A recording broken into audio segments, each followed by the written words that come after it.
Alors, ça te fait plaisir? Ben c'est un peu tôt pour le dire. Oh allez, on va passer un bon moment, on va bien rigoler. Oui, alors la dernière fois que t'as dit ça... Et j'ai pas dit ça comme ça, hein. Oui, la dernière fois que tu t'es chargé d'un programme avec un autre film que t'avais choisi, tu m'as laissé... Indifférent? On va dire ça.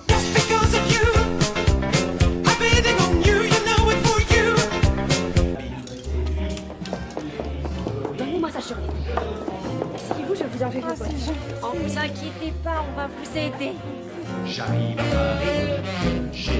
Shirley et Dino débarquent à Paris pour reprendre le cabaret que leur oncle leur avait légué. Au bord de la faillite, l'établissement est convoité par des truands du quartier, prêts à tout pour se débarrasser des nouveaux propriétaires. Mais c'est sans compter sur l'inventivité, l'innocence et la ténacité de Shirley et Dino, qui ont une simple semaine pour sauver leur cabaret paradis. Cabaret paradis est un film français sorti en 2006 et réalisé par Corinne et Gilles Benizio. Sérieusement? Bah quoi, ils sont drôles, Shirley et Dino? Eux oui, leur film non. Bah pourtant, ils jouent leur rôle. Oui? Bah alors? Ben c'est pas drôle. Oh, je comprends plus rien, là. Le film se veut en partie autobiographique concernant le duo d'humoristes issus du music-hall. Malheureusement, ce fut leur première et dernière création cinématographique, engendrant seulement 200 000 entrées. Le couple comique s'avère être bien meilleur pour leur représentation sur scène, au point de recevoir un Molière pour leur meilleur spectacle à sketch en 2003, ce qui remonte en plus de 20 ans, plutôt qu'en tant que réalisateur. Bah si je veux voir Shirley et Dino faire du Shirley et Dino,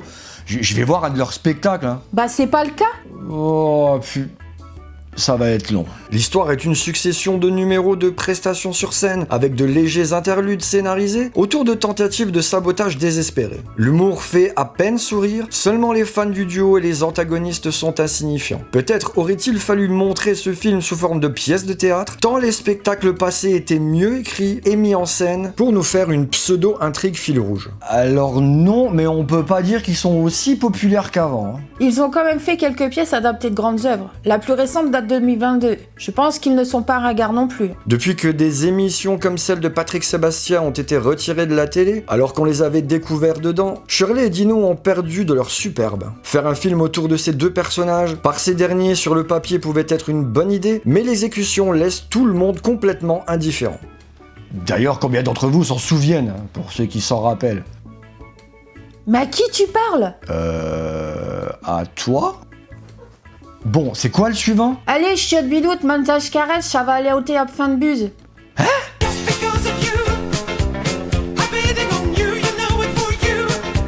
Monsieur Aymar, mon épouse et moi nous recevons Monsieur Hoth ce soir à dîner, président du groupe allemand. Vous seriez prêt à lui exposer votre projet dans un climat plus convivial? Mais très volontiers, monsieur le président. Parfait, je vous attends à 20h30. Vous venez avec votre épouse, bien entendu. Bien entendu.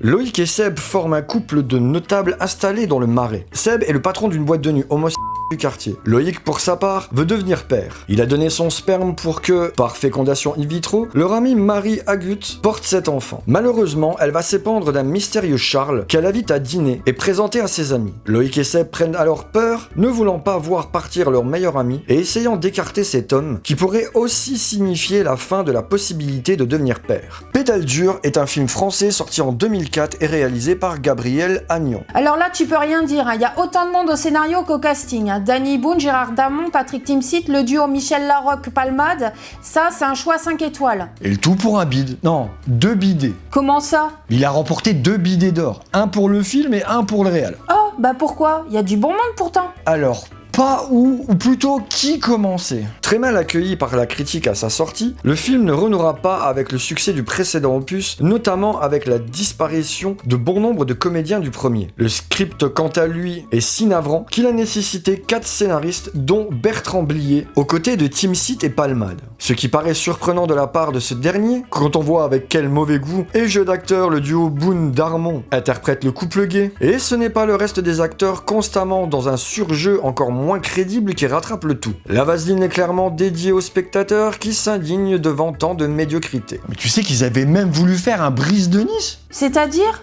Comme ça ne se veut pas ou peut pas être considéré comme une suite directe, ils ont failli appeler le film Pédale 12-3, elles sont tellement folles qu'elles ont oublié le 2. C'est stupidement long. Oui. Cet opus pédale durement dans la smoule. Mal joué, mal monté et caricatural seraient des termes insuffisants pour qualifier ce film reconnu comme l'un des pires du cinéma français. À moins d'être fan des différents comédiens, vous vous amuserez plus devant l'un de leurs spectacles respectifs. Oh, tu m'as rendu torchon chiffon carpette. Oh, je la sens pas celle-là.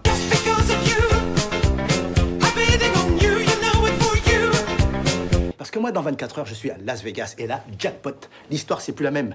Ça sera mon pognon. J'en ferai ce que je voudrais. Bah, tant mieux. Même si je dois me taper 10 fois par jour une vieille qui pue de la gueule. Ah non! Ah si, et c'est pas le pire. Non! Non. Ah là, j'ai du lourd, là. Non, non! Ah, faut que je vous dise.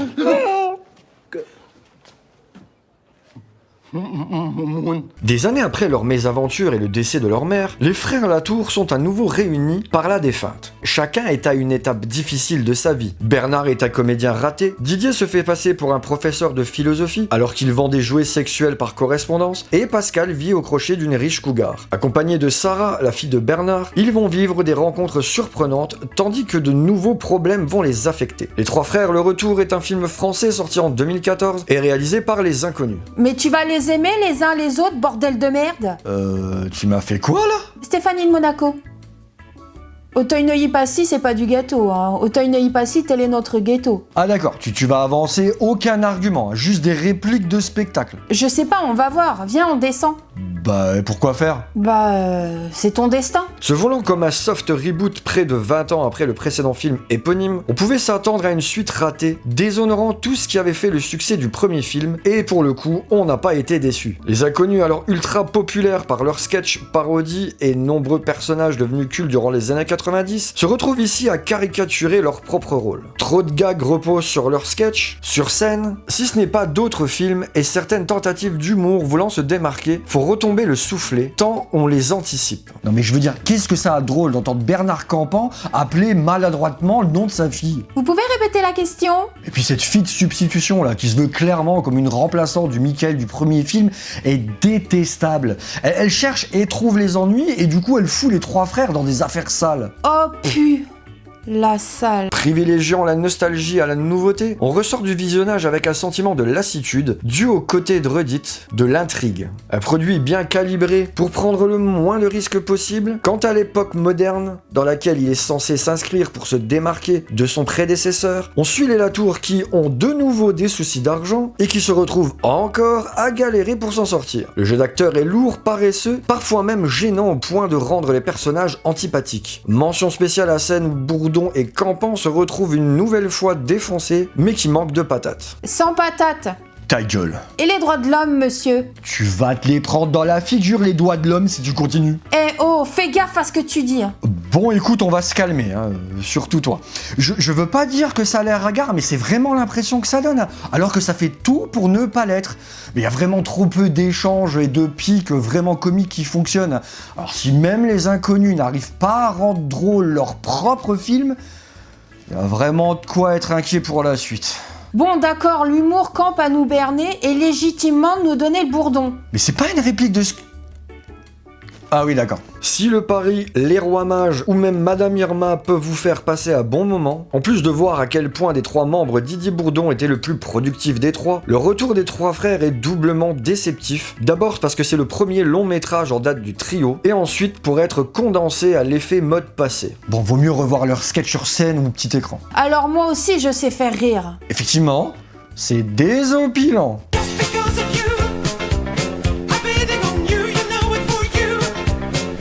Mais c'est tout petit? Non, pas de moyenne. Des minus? Tout petit? Non, vous trouvez? Si étant dit, cadeau d'anniversaire de mon gosse, c'est ton CD. Ah ben, je suis très touché, mais... Ah oui, c'est la vérité, hein? Oui. C'est la vérité, hein? Les paroles. Je me délecte, hein? Chapeau, hein? Hé, c'est pas de la complaisance, hein?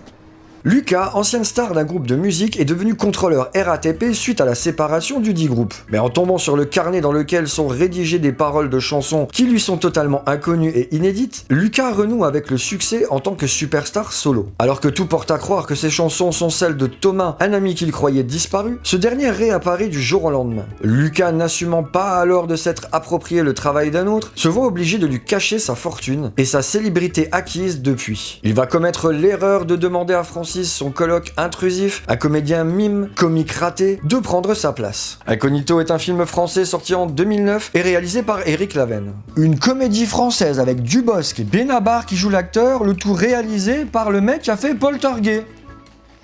Sérieusement? Bah quoi, j'aime bien les chansons de Benabar.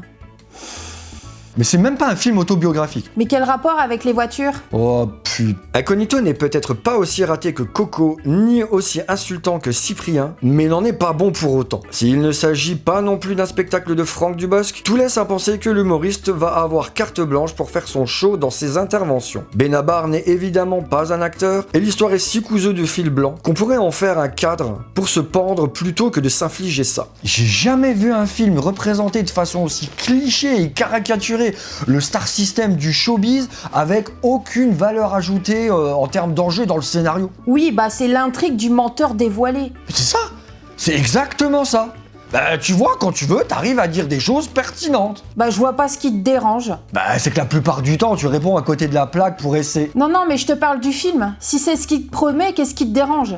Ah! L'intrigue est si prévisible dès la bande-annonce, celle-ci parvenant à nous résumer tout ce qu'il y aura à savoir et comment l'histoire va se dérouler, nous ôtant toute potentielle bonne surprise. Tout est téléphoné, amené sans la moindre finesse, les dialogues sont d'un fade et la mise en scène sans imagination pour essayer de ne serait-ce que faire sourire le public. Mal écrit, mal mis en scène, personnage inintéressant, bref, l'ennui à son paroxysme. Bah, au final, la seule chose que le film porte bien, c'est son titre. Incognito.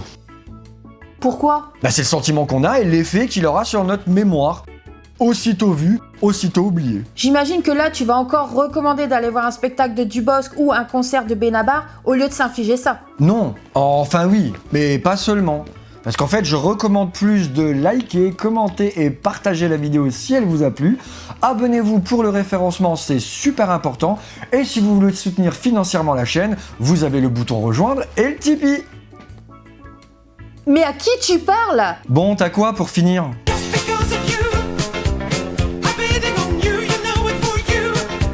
Je pense américain, je bouffe américain. Alors, je suis américain. Faut se rendre à l'évidence, hein. Ce sont vos parents qui sont américains, aidez-moi. Ah non, mon père était français. Mais ma mère était française aussi, d'ailleurs. Un avocat, Édouard Barnier, va tenter de convaincre l'ambassade américaine d'accorder la nationalité américaine à un jeune Français, Francis Farge, qui se considère plus américain que français. Leur associé, Monsieur Samaron, invente alors un test urinaire permettant de savoir s'il est congénitalement américain ou non. Le mouvement prend de l'ampleur et l'ambassade des États-Unis cherche à le tuer dans l'œuf en provoquant un match de football américain. L'Américain est un film français sorti en 2004 et réalisé par Patrick Timsit. Attends là, c'est quoi le rapport avec les humoristes? À part un nouveau film avec Patrick Timsit? Oui. Si l'idée de départ n'est pas mauvaise, le résultat final est des plus déplorables. Toutes les idées sont plus absurdes les unes que les autres, et la seule cohérence est celle de la bêtise. Pour le dire poliment, de la connerie à l'état pur. Le scénario invraisemblable rempli de clichés insultants, les dialogues n'ont aucun sens, et les péris encore moins, et du coup les gags sont nuls et embarrassants, bref, un résultat affligeant. Il y a un personnage qui s'appelle Texas. Grangeur? Non, ça c'est Benzaï. Le petit arbre d'intérieur? Non, ça c'est Benzaï. Le film avec Coluche? Non.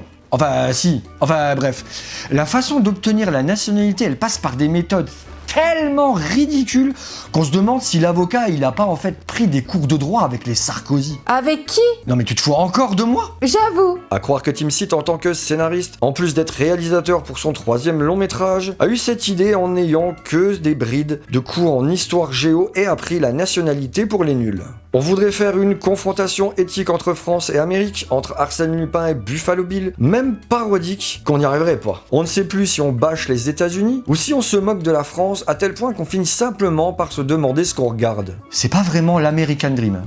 C'est plutôt un doigt dans le cul. Voilà ce qui ressort du film. Oh, mais que tu sois de mauvaise foi, d'accord. Mais reste poli. Merde. Non mais il y a vraiment un gag comme ça dans le film. Ah? Oh. Bah c'est à l'image du film. Quand on trempe dans la merde, ça sert à rien d'avoir les mains propres. Thierry Lhermitte se demande ce qu'il fait là. Laurent Deutsch cabotine comme c'est pas permis, au point où même les plus excentriques des Américains le trouveraient gênant. Timsit fait du Timsit. Les dialogues à la con pleuvent comme vache qui pisse. Créer le 51e État américain dans son lotissement de Sarcelles, dans le 95, est une des idées les plus stupides qu'il fallait pas oser. Et pourtant, ils l'ont malheureusement fait. On finit atteint d'un ennui à vous donner des migraines, doublé d'une envie de devenir sourd, pour au moins juste reconnaître les images qui défilent devant les yeux. Bon bah alors, qu'est-ce qu'il y a à sauver? Du film ou de la sélection? Non mais réponds pas, hein, parce que là non plus, il y a rien à sauver. Hein. Comédie française, pas drôle, prétentieuse, embarrassante, de mauvaise facture, qui au mieux font passer leurs protagonistes pour des gens ennuyeux, et au pire, insupportables, ce qui donne plus envie de... On a compris. Autant aller voir des artistes jouant leur propre spectacle. Ben oui. Oui, bon bah ça va, hein. Tu sais pas comment conclure en fait. Oui,